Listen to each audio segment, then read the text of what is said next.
I'm Molly Pesci, and this is Barnes & Noble Tagged. The man known for his imaginative, great works of fiction is ready to get real. Pulitzer Prize winner Michael Chabon is here with his first major work of nonfiction, Manhood for Amateurs. At the age of 10, after receiving an A on his first short story, Michael Chabon knew he would be a writer. His first novel, The Mysteries of Pittsburgh, was published when Chabon was just 25 and launched him as a literary celebrity. He wowed readers once again with Wonder Boys. But it was Chabon's third novel, The Amazing Adventures of Cavalier and Clay, the story of two young Jewish comic book artists in the 1940s, that won him the Pulitzer Prize for Fiction.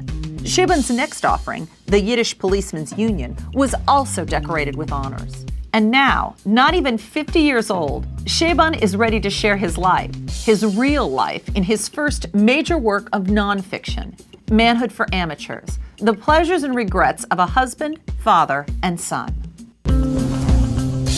Michael Chabon, you've been tagged. Thank you so much for being here. Thanks, Molly. I love the book, so I'm very, very excited to talk to you about it.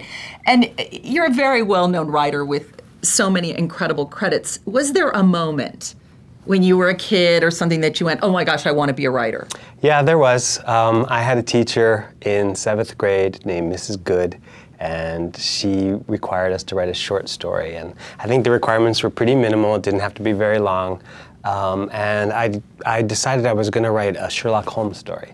So, because I was really into Sherlock Holmes, and I had read this great book by Nicholas Mayer called The 7% Solution, where he took the character of Holmes and Watson and did his own thing with them, with Sigmund Freud, and I thought, well, if he can do it, I can do it. So I wrote this story in which Holmes and Watson met Captain Nemo from 20,000 Leagues Under the Sea. And I just totally got sucked into it, and I loved trying to imitate the style of Sir Arthur Conan Doyle and to write in that authentic, to my 10-year-old, 11-year-old ears, of the voice of Dr. Watson. And so I ended up writing about 11 pages, and that's when I decided, you know, I like doing this. And then I got an A from my teacher. So and your teacher got it, which is really incredible. No, she was very, you know, I don't think there's much on it besides that A. And then my parents, you know, and I'm grateful to them, because not only do they encourage me with that piece, but they never tried to discourage me thereafter when I said I'm going to be a writer when I grow up. They always kept whatever doubts or reservations they might have had to themselves. Oh, that's a wonderful thing. As a parent, that's something we all need to always keep in our minds. I'm incapable. Yeah, I know, I'm the same way. Are you, there's so many incredibly varied and wonderful characters, and we see you are already doing that in the 7th grade. Do you join their lives almost as you're writing? Because it feels like you're inhabiting their world as you're reading those books. Do they take you over almost? Well, or? I think the world is the key in what you just said, that I really try to see and hear and smell and touch and taste the world that I'm writing about, and that includes the characters. But it's everything else too, the buildings, the cars, if there are cars, depending on what period it's set in, whatever's around, I really try to see it as vividly as I possibly can, and then to try to capture what I'm seeing, you know, through language, and to try to find the right images, the right details to focus on to bring some version of that world that's in my head onto the page. And so, I mean, the characters are a huge part of that, and it definitely costs me the most work trying to make sure that I have my characters, that they say what they would say, that they do what they would do. It's being able to answer that question, to say to yourself, what would my character, given everything I know about her or him, what would she do right now in this moment?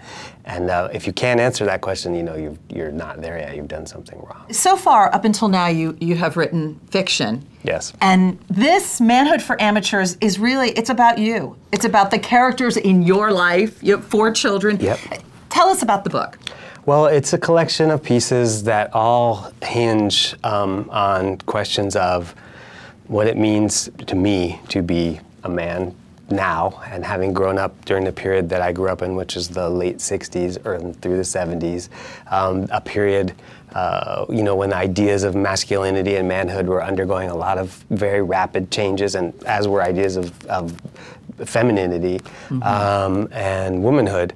And having come of age during that time of flux, with a set of new possibilities for being a man, being a father, how that childhood has sort of played out in my life as an adult, I guess, is the overarching theme. So that a lot of what I write about are aspects of my children's childhoods as I encounter them with my children that make me think of aspects of my own childhood. And I think that's something you do very frequently when you're a parent, is that your kids go through experiences, or they get into things, or they encounter elements of popular culture, and it's impossible not to remember when you had that same experience, or a totally different experience on the same theme, and you're always sort of having that double vision of your childhood and your kids' childhood, and in a way that double vision, I think, kind of pervades the whole book. The book is called Manhood for Amateurs. Again, fabulous for men or women.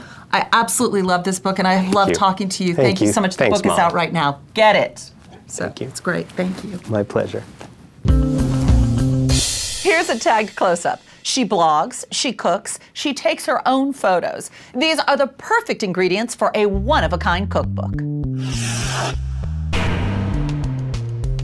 The Steamy Kitchen Cookbook, 101 Asian recipes simple enough for tonight's dinner, got most of its flavor from Jaden Hare's incredibly popular blog, steamykitchen.com. With the help of fellow food bloggers, Jaden shares recipes drawn from her mother's kitchen and her own delightful archives, and she took all the photos herself. Her focus is mostly simple Asian dishes from China, Vietnam, Japan, and Thailand, with several more complicated ones thrown into the mix. Jaden stays true to each country's unique flavors and ingredients. This focus is what makes her book distinctive. She also provides great kid-friendly dishes like egg rolls, Chinese broccoli and beef, and crispy chicken with citrus teriyaki sauce. Desserts are appealing and include the much-loved bubble tea and innovative grilled banana and chocolate treat. The Steamy Kitchen Cookbook blends great recipes with mouth-watering photographs. You might just be inspired to eat in and take takeout off your speed dial. And that's my tagged close-up. Every week, I like to bring you the best from the world of books, movies, and music. And here are my top tags for this week. Getting hitched at number 5 is The Proposal, out on DVD and Blu-ray. Sandra Bullock plays a high-powered executive who rushes to marry her assistant, played by Ryan Reynolds, to avoid being deported. Laughs and love abound. Que Sera Seraing as my number 4 tag is Normal as Blueberry Pie, a tribute to Doris Day. Known for bringing an edge and wit to even old standards, Nellie McKay records favorite Doris Day hits like Sentimental Journey in her own style. This Barnes & Noble exclusive edition has the bonus track of I Want to Be Happy. Saying ooh la la at number 3 is Women, Work, and the Art of Savoir-Faire by Mireille Giuliano, best-selling author of French Women Don't Get Fat. This is the every woman's guide to navigating the world of work, living the good life, and savoring every moment of it. Raising the Woof at number 2 is Dog Days by Jeff Kinney. This highly anticipated 4th book in the best-selling Diary of a Wimpy Kid series takes Wimpy to a whole new level when Greg attempts to stay indoors all summer until a four-legged friend fouls his plans. A royal flush at number 1 is The Trump Card, Playing to Win in Work and Life by Ivanka Trump.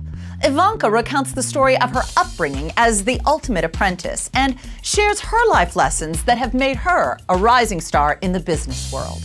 And those are my top tags for this week. Reading this book gets me thinking about holiday presents because this one is perfect for all the men in my life and all the women. But you know what? This one, it's mine. Thanks for watching Barnes & Noble Tagged.